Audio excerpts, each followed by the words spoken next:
So back working on the XJ again. Got our Aussie locker in today. So we'll go through that, unbox that, see what we got. And our friends at Royal Purple, which if you guys haven't used this stuff is the best you can get. Graciously, we got the 75W90. We're going to use that for our rear locker. Got plenty enough to do both front and rear. And then also oil change time. Royal Purple 10W30. This is the only product as far as oil and lubricants that I use. Basically any product that they offer for the mechanical applications. It's the only company I use. I've used them for years. They've never let me down. And phenomenal company. No complaints with anything they've got. Got the rear end jacked up. Got the diff cover off. Got all the fluid drained out. Trying to get stuff done, but there's a little minion here in my way. So got the wheels off. So basically what I got to do now, don't do anything else with the inside of the gears yet.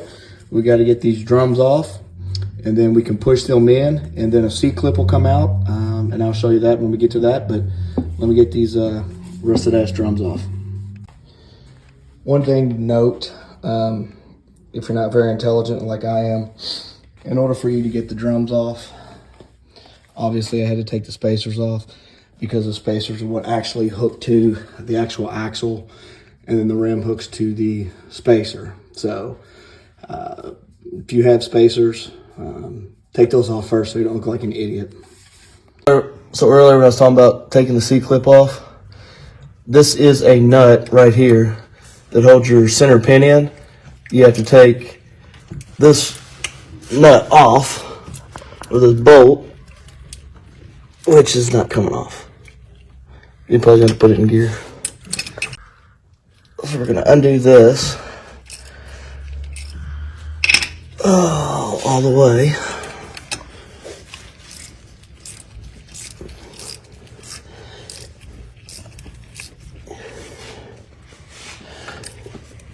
And since we're doing the Aussie locker, we're not worried about if the center gears fall out. We just got to make sure we save the thrust washers.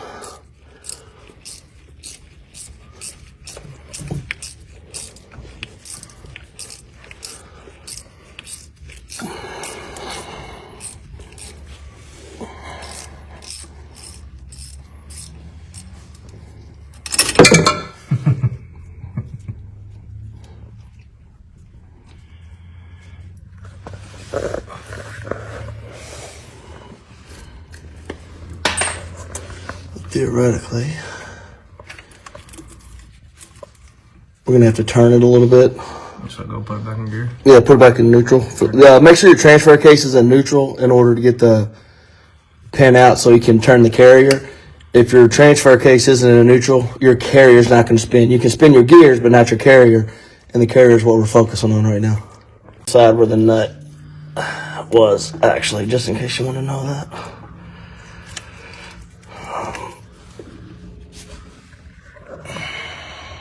Slides right out. Now, I'll let him stay here and record this. And as I push this axle in, this C-clip should fall out.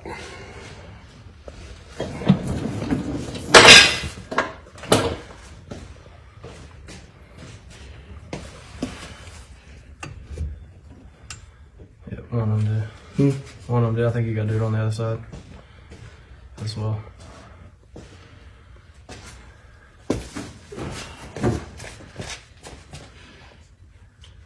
There it goes.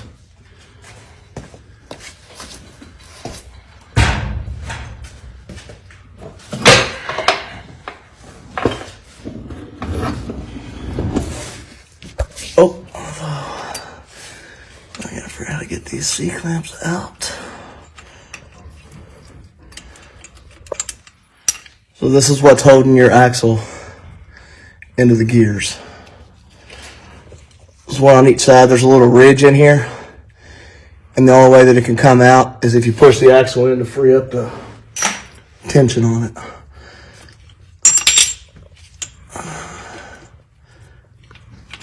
As I pull these out,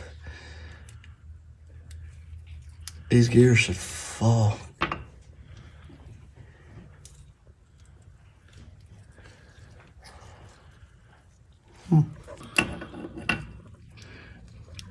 Make sure you save your thrush washers, which are these little rings here. Stuck to it pretty good, but the new kit doesn't come with one. Make sure there's no other thrush washers or anything in here that I've overlooked. And basically, that's it for this application. We just gotta get the gear together and get it seated in there.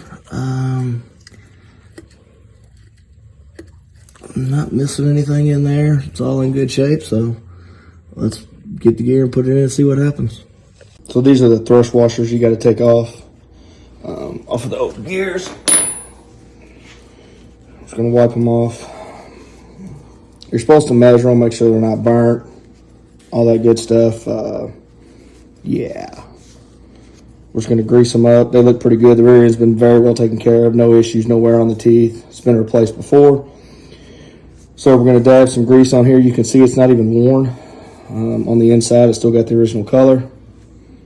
So we're going to throw some grease on it and then put it on the new Aussie. And obviously we're going to start on the driver's side. So when we get some grease on it, then we'll get it together.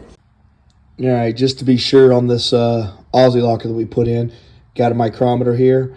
It's supposed to be 0.145 or 0.170, I believe, of an inch clearance. So we're going to check that and see what we look like down there. All right, my apologies on the stuttering on clarification. I want to make sure we were right. So what we're actually going to check is we need to check this clearance right in here. Make sure there's a good enough allowance to make sure it's all good. So let me check that real quick. I'm going to do it while it's still in the carrier. I can get to it. So shouldn't be any issues with that. So give me a second. We'll see where we're at on it.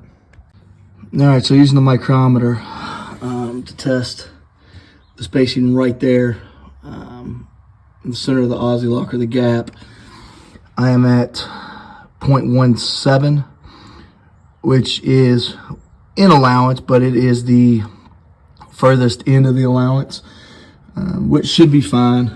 I mean, this is a